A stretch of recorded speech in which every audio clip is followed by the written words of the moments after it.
Naruto is absolutely known for its side characters, whether it's Rock Lee, Shikamaru, Gaara, or any other character that's grown alongside Naruto as the story has went on. But there's two characters in particular that outlive the series and go way beyond the level of recognition that anyone else gets in Naruto, and they really shape any and all discussion about the series and wider culture, those being Kakashi and Itachi. These two characters are absolute monuments in the Naruto universe, and even if you don't watch Naruto, it's likely you see them absolutely everywhere online. Profile pictures ahoy and the occasional fan cam, these two are genuinely everywhere, and there's great reason for it. Kakashi's the mentor of Team 7 with his outstanding design and mysterious background, while Itachi killed his whole clan besides Sasuke and set up most of the main events of the story. It wouldn't be a stretch to say that these two are easily in the top 5 most important characters in the whole of Naruto, which is why it's pretty weird that no one ever mentions that they share a backstory, and it absolutely rules. So let's talk about it. This backstory comes from Kakashi's Anbu arc, an anime-only filler arc that is shockingly good for being anime-exclusive content. The first half of this arc is equally great, and it goes into Yamato much more than Kakashi, and it establishes the bond between the two of them. But for the purposes of this video, I'm just going to skip the Yamato half and talk about what happens between Kakashi and Itachi. This all takes place a few years before the series is set. Kakashi still hasn't properly fully matured after his backstory. In fact, at this point he's still known as Cold-Blooded Kakashi, the Comrade Killer. He's still mourning his friends, and he's unable to show that happy, singular eye that we all know and love.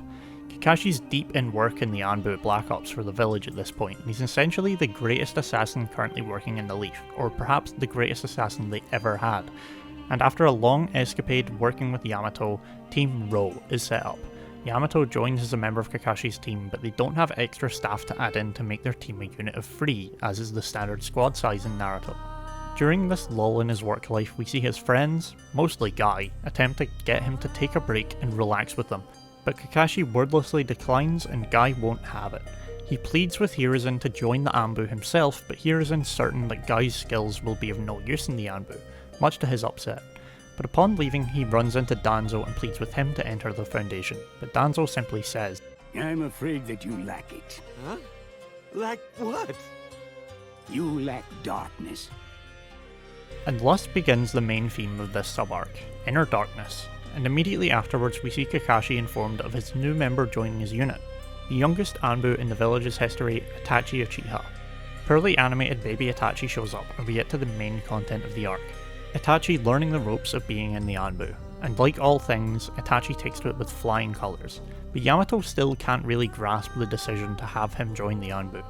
He explains that while Danzo has his own secret criteria for joining the Anbu, he can't really see it within Itachi. It's of note that Itachi's arc at this point in the main events of the storyline is almost fully resolved. There's one more vital bit of information to come near the very end of Naruto, but at this point in the anime we know the truth of Danzo manipulating Itachi into killing his entire clan, and Itachi setting things up in such a way that the Uchiha clan would live on without any threat, even after his one-man genocide. So it's a nice callback to the fact that at heart, Itachi still had the Uchiha's best interest in mind, even if he was being groomed into becoming a mass murderer by the Leaf. And now a minorly important plot thread is set up. Kakashi and Itachi are assigned an off-the-record mission where the Leaf believe that the Land of Woods are setting them up for betrayal, and they send Kakashi and Itachi to kill the entire envoy that was sent to negotiate. None of the details of this broken alliance matter, and they're the main filler content of this episode, but it's the fact that Kakashi and Itachi silently accompany Guy and his team on a mission, only to ruthlessly kill many ninja right in front of them, that becomes important. While being assigned this mission, Danzo notes he's attempted to pull Kakashi into the Foundation, and not only is he an excellent ninja, but he possesses a great deal of inner darkness. As Kakashi and Itachi ready themselves to head out for this mission, Itachi's informed by other Anbu to watch his back, and that if it's for a mission, Kakashi won't hesitate to kill a comrade. Itachi's still unfazed by this warning, but of course it becomes one of the main motifs of this arc, and it comes up often from here on. Kakashi takes note that the main team leading the official mission gets time in the sun to share hot pot together, while he and Itachi of the Anbu must linger behind and eat food pills. Itachi doesn't actually care about this part of being in the Anbu, but we get a hint that Kakashi is actually bothered by this ostracization that his work puts him through, even if he doesn't outright say it. The tone of the exchange and Kakashi's ever-fantastic voice acting lets on more than the scene itself actually states, and the exchange and preceding bloodbath begin. Kakashi saves Guy's life during this battle, and Itachi asks of him whether it's actually true that he'd kill a comrade for a mission.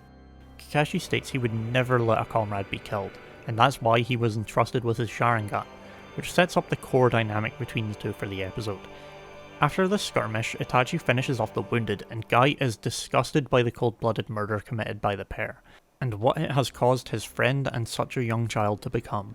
Soon after the mission, Itachi follows up with Kakashi by asking if he ever doubts himself using a power that isn't his own, and Itachi asks that if he possesses the power of the Uchiha, whose side is he really on? And this one exchange really sets up the differences between the two characters and the paths they're on. Kakashi states he never really thought of things that way, and that the Sharingan came from a friend and he made a vow to never let a comrade get killed. The fact Itachi even asked the question made clear a mix of faction loyalty and bloodline prejudice that he feels as a member of the Uchiha, sort of echoing the way that early series Neji would talk, in that characters during this time period in Naruto were quite consistently condescending to others who didn't have Kekkei Genkai, or indeed people who'd gained them illegitimately. Unfortunately, this alleyway wasn't really explored very much by Naruto as it went on, but it's nice to see these attitudes remembered here in this filler arc and how they define the two characters' differences. It's a great juxtaposition, and it's one of my favourite parts of Kakashi's Anbu arc. Right after, we see Guy complain to Hiruzen that while he now knows why he was correct to say that Guy shouldn't join the Anbu, Guy's certain that Kakashi doesn't belong there either, and we cut to Kakashi introducing Itachi to one of the less desirable missions the Anbu take part in, that being Uchiha clan surveillance. Kakashi tries to inform him of this duty empathetically, but Itachi reveals it was actually no surprise to him and that the whole Uchiha clan was already aware of the surveillance, which again reinforces the dynamic between the two, and I think the fact that the Uchiha clan hid that they were aware of this surveillance, and neither Kakashi nor the Anbu was aware they'd known this the entire time, had also helped to re-establish just how bad clans' relations with the village had broken down, as distrust had already been sown so far into both sides, enough that someone as young as Itachi would already know to act a certain way to shield the clan from suspicion. This all leads into an aside about police brutality, that since no one in the Uchiha died during the Nine Tails attack, they were suspected as the source of the attack, and it is very actively causing the relationship between the clans to further sour. Some more tensions rise, odd jobs continue, and Itachi further questions Kakashi on his Sharingan. He asks if a friend gave him his Sharingan, is his vow to not allow a comrade to be killed something he intends to honour, which of course Kakashi does, and Kakashi tries to comfort Itachi surrounding what happened between him and Shisui. After this, Itachi served his time, 2 years in the Anbu have passed, and he's promoted to captain and moved into the Foundation rather than the official Leaf Anbu. Itachi thanks Kakashi for their time together, and Team Ro receive a new member. We then see Team Ro being assigned their new mission. Someone keeps passing in and out of the Leaf Village's sensory barrier undetected, and Kakashi's team have to try and sniff out whoever's skilled at either being undetected in the village or a traitor. At the same time, Guy informs Kakashi that he's become a Jonin leader and that he's worried he'll get a rowdy set of students. Kakashi takes Guy on a trip into the Uchiha district, and he reminisces about spending filler episodes with his team as a young Chunin, and the pair visit the Uchiha shrine together, bumping into Itachi sharing some words along the way. But Kakashi then reveals afterwards this whole escapade was just to gather intel, and he couldn't find anything of note on the intruder or traitor while he was undercover. He even goes as far as to note that the Uchiha were very antisocial during this visit and suggests that police forces will need to be stepped up, which no doubt only led to tensions further rising. But then we cut to the slaughter beginning. Uchiha after Uchiha is slain and Itachi murders his entire clan. The Anbu arrive, but it's too late. There's only one survivor, young Sasuke, and everyone else is dead. Hiruzen relieves Danzo of his status as second in command of the Leaf due to what he's done, and he dissolves the Foundation officially, while putting Danzo under house arrest, which explains his absence for most of this franchise. Itachi delivers his final threat to Danzo, that the Leaf will be under serious threat if a hand is laid on Sasuke, and then this night of brutality ends. Hiruzen reveals to Kakashi, as we've already seen earlier in this arc during the Yamato section that I didn't cover, Kakashi was actually assigned to the Anbu since Minato believed that it would help cure Kakashi of the darkness in his heart if he kept him close by the Hokage. But Hiruzen believes he's only darkened Kakashi throughout his surface, and he throws away Kakashi's Anbu mask, ending his tenure and assigning him a new job of Jonin leader. Before I lend my thoughts on this arc, I want to ask you guys, please, if you watched this far, leave a like and subscribe to the channel. I'm still growing and any and all traction really helps move my channel forward so I can make more videos like this. But yeah, I love this arc. I will make a video on the ensuing final chapter of this arc too, Jonin Leader, covering Kakashi's tenure as a teacher before he wound up finding himself while teaching Naruto, Sasuke and Sakura.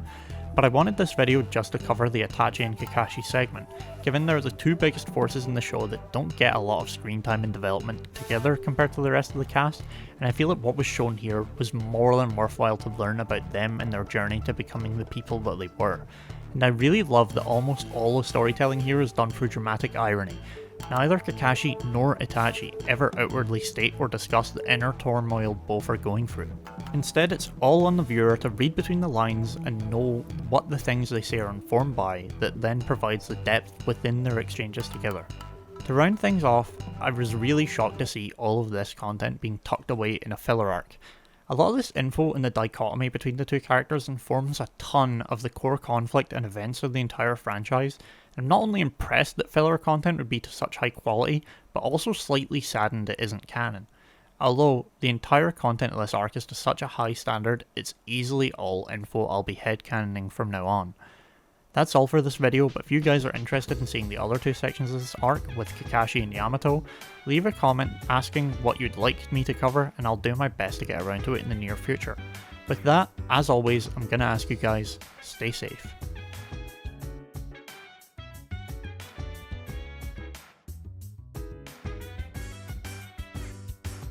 Some days wanna put you